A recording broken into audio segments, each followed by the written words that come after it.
So next we have atmospheric windows. Now all this while we have been studying the different processes that happen with the radiations in atmosphere. We've studied what is scattering. We've studied what is absorption. So basically now coming back to these atmospheric windows, what are windows? Windows allow you to pass in or block something, correct? So here we're talking about radiations which are emitted by the sources. Now the sources can be sun or earth. Obviously sun is going to be emitting much more amount of radiations as compared to earth, because what earth is actually emitting is the same energy which it has taken from sun, stored and giving back. Even then, we do consider Sun and Earth as two separate primary sources of energy. Now, over here, what you can see in this diagram, I'm just enlarging this. Now, what you can see here in the top portion of the diagram, on y-axis is the percentage of transmission, and x-axis are the different types of radiations based on their wavelengths. Wavelengths is depicted by lambda. Now, if you can see, this yellow patch is representing visible range of radiation. Now, from this particular figure on top, it's very clear that visible uh, range is transmitted inside the atmosphere nearly up to around 95% or so, nearly around 100%. Now, by rule, you can understand that whatever is good, our atmosphere will try to transmit it, will take it inside. Our atmosphere will behave like an open window for whatever that is good that is coming inside. Whereas what is that is bad will be blocked. In that case, the window is closed. So if you can see here, UV rays, they are partly transmitted, partly blocked or partly absorbed. Now, as we go away from y-axis, or as we go further on x-axis, after visible band, you have infrared band.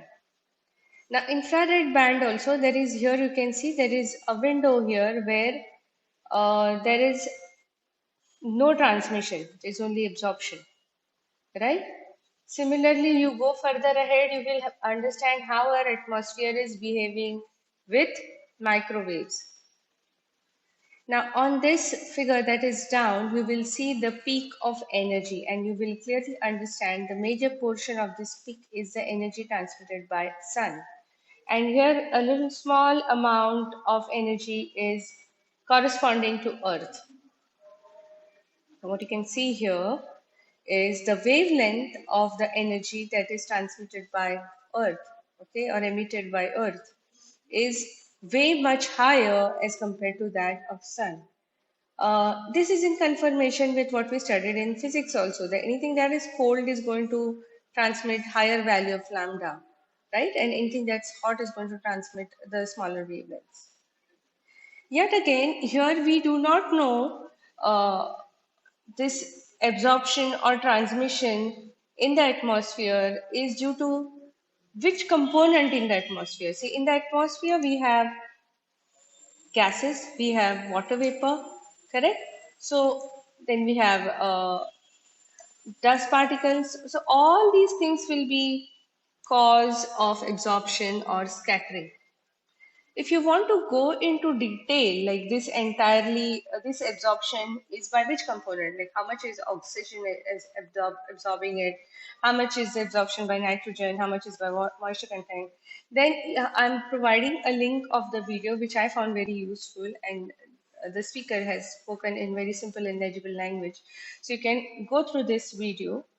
There, the speaker has fragmented the atmosphere into various components. So there it becomes more easy to understand. All right, now coming back to our slide, by comparing the characteristics of two most common energy radiation sources, that is sun and earth, with atmospheric windows available to us, we can define those wavelengths which we can use most effectively for remote sensing. The visual portion of the spectrum to which our eyes are most sensitive corresponds to both an atmospheric window and peak energy level. You can see here the yellow band, which is corresponding to visible part of the spectrum, is having maximum transmission. At the same time, it is also having maximum energy.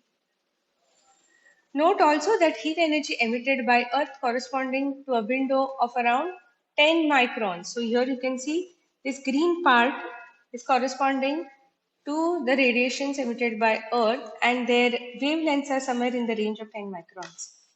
That is in the range of thermal infrared portion. While a large window of wavelength beyond 1 mm is associated with microwave region. Okay. Now, when energy interacts with Earth's surface, now we were studying previously about atmosphere, energy interactions with atmosphere. Now, with the Earth's surface, when it interacts, there are basically three things that will happen to the radiations. Either it will get reflected, or it will get absorbed, or it will get transmitted. And we have seen this equation in our lower years in physics, that energy will be due to either the reflected part or absorbed part or transmitted part. This is basically the simple principle of energy conservation. Now, when it reflects or when it interacts with Earth's surface features, okay, based on the properties of those surface features, there will be a spectral reflectance curve that is plotted. Now over here in this image, what you can see on x-axis is wavelength, y-axis is reflectance. Now each of this line is plotted for a typical surface feature. So now this one, okay, a line and dots is representing fresh snow.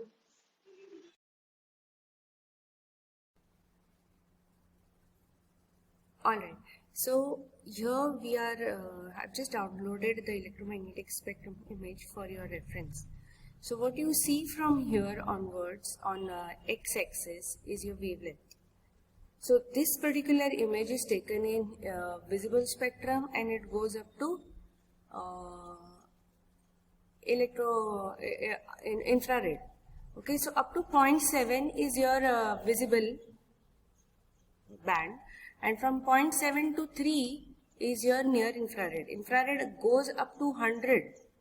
Okay, so up to 100, when I say that is not seen here. Here the band ends on 2.4, while near infrared will be ending on 3. So from here onwards till this side, it's all infrared portion, okay, which is used to capture the images. So now we'll take one by one. Fresh snow, when you capture it in infrared region, you will see that the spectral reflectance, as you go farther away in the wavelength, goes down and down. Okay, green vegetation, you will see it has pretty good reflectance. Okay, and in near infrared region, the reflectance is still higher. What you can see from here till 0.7 is visible, so it will look green. Correct? In infrared, what we have seen in our image, we had assigned red color, but what this curve is telling you is, if I take an image of greenery in infrared region, the reflectance is pretty high. Okay, and similarly, if I talk about snow in infrared region, the reflectance is very low. So what does that mean? That means if I take an image of snow-capped mountains in infrared region, it will look black, because it's not going to reflect much. Are you understanding? Whereas if I take the image of greenery in infrared region, it will have pretty good reflectance. Okay, similarly, now dark toned soil will have little less reflectance. If you remember the image that we took during our practicals, wherever there was dark tone, okay, that was near to water bodies. Okay, and light tone will have higher reflectance. So based on this particular property, if I am taking an image of sand or of soil in infrared region, we can clearly distinguish between which is a darker soil, which is a lighter soil, just based on the image. Clear water is depicted by this particular. Clear water is going to have lesser reflectance. Turbid water is going to have higher reflectance. See, can you see this? So over here, because of the amount that it gets reflected, it is very easy for us to demarcate different features. Okay, now next we'll go to application of remote sensing, which is most important for us. Which are the fields of application? The first one is agriculture. Okay. Now what I'll do is, before I teach all these applications, I will just explain you all how the images are interpreted. Now, when I take an image from satellite, there are certain factors which will help you in interpreting the image. First is the tonal quality of the image. Now you look at this particular image, okay? Now tone refers to the brightness or color of the object. I just spoke, when you take an image in infrared and you are taking an image of a soil which is having moisture content, then it will look darker, right? Then if a soil which is having less moisture content, it will look light. A soil which is actually dark in color will look lighter because it will reflect less. So all this tonal quality can help you to identify the features. Okay. Variation of the tone also allows you to understand the shape, texture, or the pattern of the object that has to be distinguished. Okay. Then again, shape refers to the general form. If you look at the shape, you can easily tell what can be that feature. Right? Now, if you look at this image, you can see this is a huge thing, huge structure. And this is a small structure, this is a small structure, this is a small structure. Just looking at the shape or the size also helps you in identifying the feature. Now looking at this image, you can see the tone, you can see the shape, you can see the size. What can you say about this building? This is senior. Can I just look at the size of this building and the other buildings and say this has to be a non-residential building? Can I comment? Yes, obviously, because residential buildings will not be so huge in sizes, right? Similarly, if I take now this particular image over here, this particular image, okay, I can clearly say that this has to be a covered land. This must be having some vegetal cover as compared to this. This is reflecting very high. So this must be a barren land. This must be something which is covered with grass. Here I can see very dark image. So that means I can understand that this could be a water body. Here you can see this line which is having a very high reflectance. So I can, this line, similarly this line. So I can guess from here that this has to be a road. This has to be a road. Right? So what are all these? Just looking at this image that I'm guessing, I'm actually making use of the tone, I'm making use of the shape, and I'm making use of the size of these features to probably decipher what could be these features. Okay. Now the next thing is pattern. Pattern refers to the spatial arrangement of visibly discernible objects. Typically, an orderly repetition of similar tones or textures will produce a distinctive, ultimately recognizable pattern. So what I mean by that? Now over here you can see it's a typical repetitive pattern. What could be this thing? This will be, if I'm not mistaken, something like a pasture land or an orchard, okay, where you have planted trees in an organized manner. Now texture refers to the arrangement and frequency of the tonal variations. Rough texture will consist of mottled tone where the gray levels change abruptly in small area, whereas smooth textures would have very little tonal variation. Understood? The smooth textures are most often the result of uniform and even surfaces, such as field. A field will not look like this. What will a field look like? Something like this. What you can see here. Something like this. It will look very fairly even. If you see something like this, now over here it's very clear that it's an orchard. But the moment you see tonal variation or the texture, it looks as if it's a rough surface, then it has to be tree cover. It will not be a small grass. Understand? Similarly, now over here, I can see it's a very smooth finish in this place.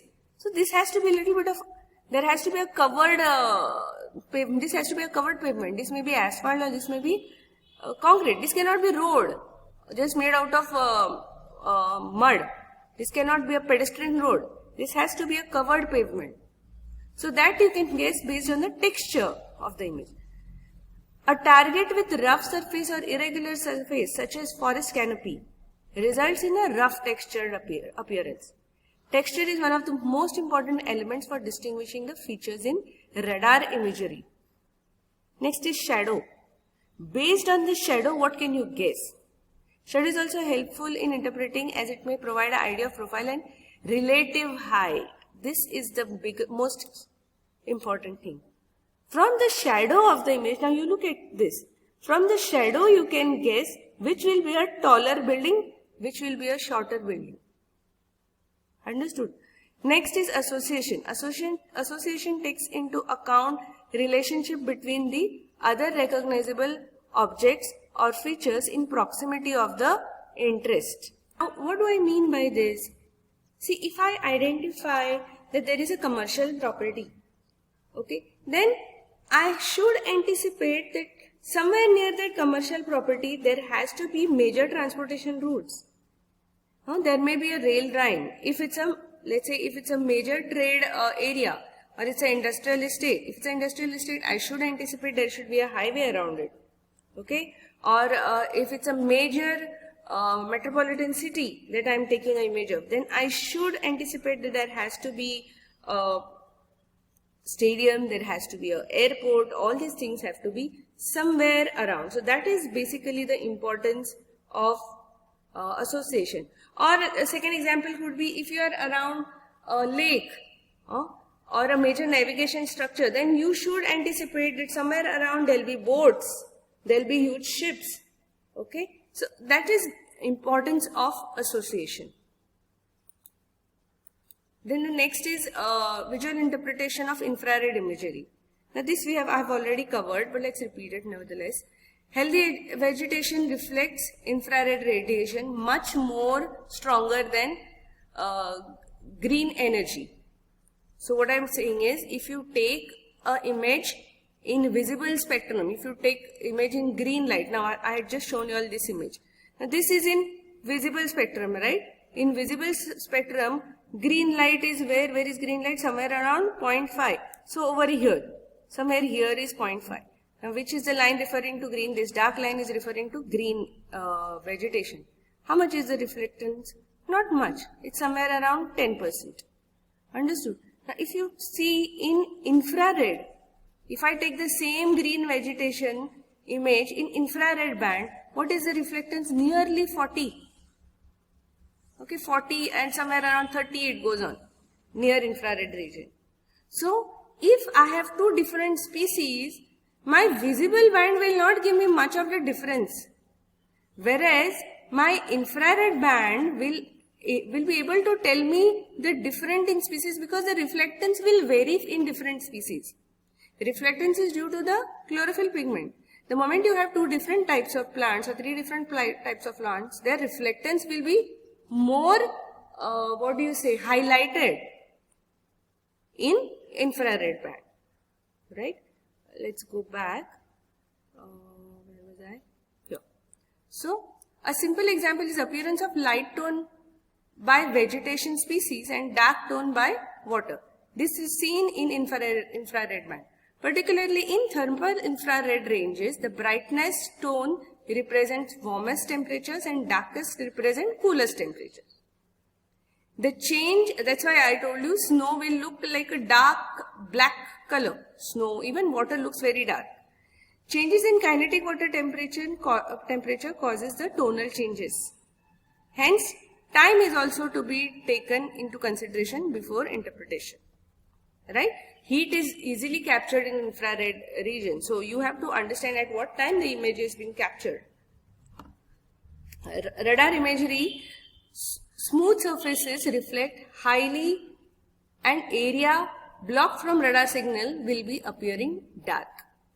Bridges and cities will show a bright tone. If you remember the image that we did in our practicals, there were gray spots on that image. Okay, I could have shown you, but the time is running out. The gray spots will be something which is reflecting very brightly. That's why we understand that this is a building. Concrete will reflect very easily. So on the contrary, calm water pavements and dry lake beds appear very dark in tone. Correct? Now have a look at this. Pause the video and I want you all to tell me where are these places. Okay? Where is the racetrack in this image? Where is a river? Where is the road? Where is a bridge? Where is the residential area? And where is a dam? All these things I want you all to tell me just from this image. It's obviously a very blurred image, but all these things can be easily identified in this image. Pause it and find out. Okay, so the first thing, where is a racetrack? A racetrack will be obviously this. Why? Because of the shape. Right? We are considering the shape. Racetrack will be definitely this. Where is a river? I told you river will always absorb a lot of energy. So look at this. This is a dark patch, so obviously that is a river.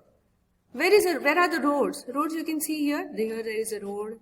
Here there is a road. Here there is a road. Here in between all these are roads. Where is a bridge? Bridge will be obviously spanning the river. So you can see there are bridges here. One bridge over here. So while identifying bridge, what are the properties that I'm using?